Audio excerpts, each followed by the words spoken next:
aid has just started arriving in Gaza via a US-built temporary floating pier. The structure is anchored to a beach in Gaza and has been designed to increase the flow of aid into the Strip.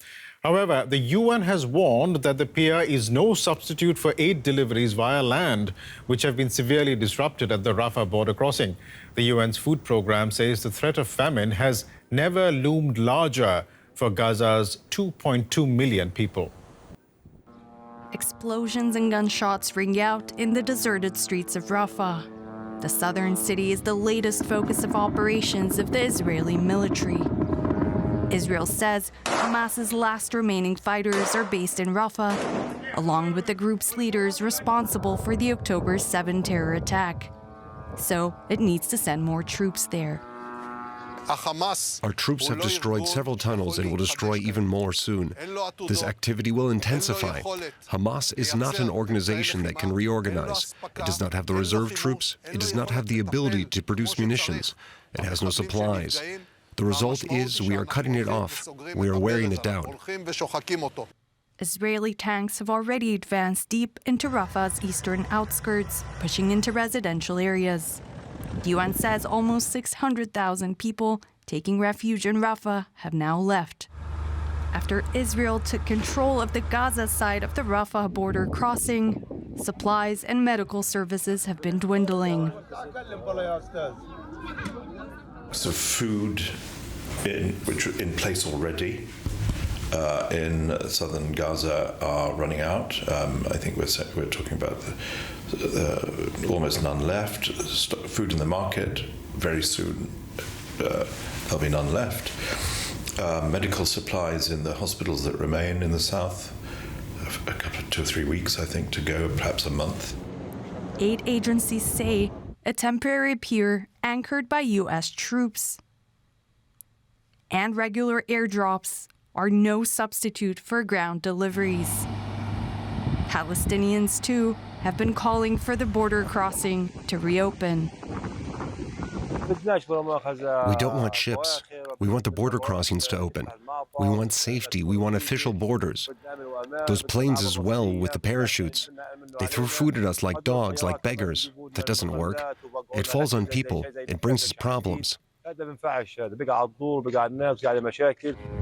With most aid operations disrupted due to the Rafah offensive and the humanitarian situation already dire, agencies warn Gazans are now facing an immediate risk of famine. Right, let's get more from our correspondent Tanya Kramer in Jerusalem. Tanya, aid has now started arriving in Gaza via the US-built pier. What difference will this make to the people of Gaza? Well, I think aid agencies here would say it depends on how much aid is arriving through that route and how it will be distributed. We already heard US officials saying this is certainly not a substitute for getting more aid through the land crossings. And also, this is a very complex procedure. Just to explain it a bit, so the aid and the goods will arrive in Cyprus.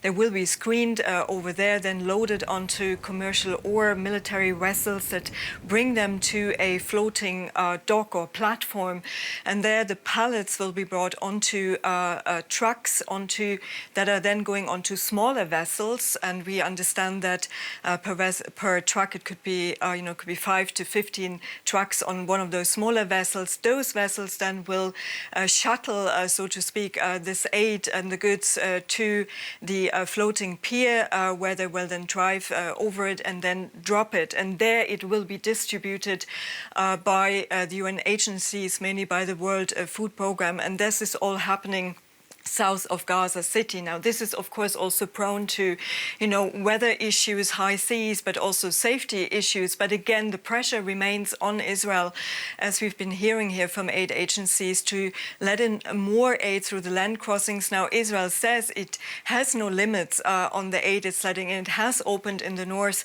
another crossing, the Western Erez crossing, the Erez crossing. But of course, due to the fighting in the south, now the main crossing with Egypt is closed, Rafah. There's also the bottleneck between the north and the south. And the UN has said They have always been accused that they can't really distribute, they're not fast enough by Israel, but the UN has said, they don't have enough fuel at the moment, they don't, it's unsafe also to bring the aid to people. So all of these factors will play in to see how this will play out. Given that most aid operations have been disrupted because of the Rafah offensive, what kind of food is available in Gaza and how do people get hold of it? Well, we've been talking to people in the north of Gaza lately, and they say the situation is extremely fluid, what's available. Sometimes, most of the time, they say canned food is available, but it also is at a high price, and fresh food is sometimes available. But a father said to me on the phone that he doesn't have any income anymore, so he doesn't know how to pay for this. So, and then you have the commodities. Also, you need cooking gas, you need electricity. There's also an issue with the water, as aid agencies have pointed out. So all of this, of course, makes it very difficult. The internal food chain in Gaza has broken down. And of course, there's heavy fighting going on. People don't simply feel safe, to get the food. So all of this comes together. We'll leave it there for the moment, but thanks for joining us today. DW's Tanya Kramer in Jerusalem.